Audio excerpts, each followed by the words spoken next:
দেখার কিছুই নেই দাদা, একদম এক নম্বর মাল আছে। একটা ফায়ার করেই দেখেন না। হ্যাঁ হ্যাঁ, আরে ওইভাবে না, এইভাবে ধরে। আরে আরে ওঠেন দাদা, বললেন কিভাবে?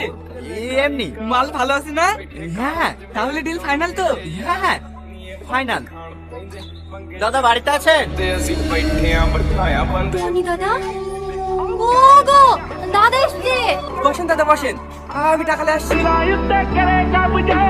এলেন দাদা, পুরো 10 লাখ আছে। এইলে ধর, এইলেন। কি হলো দাদা, এখনো তো আরো 10 লাখ টাকা পাবেন, টাকা ঘুরে দিয়েছেন কেন? আমার ধার দেওয়া টাকা আমি পেয়ে গেছি, শুধু আমার দরকার নাই।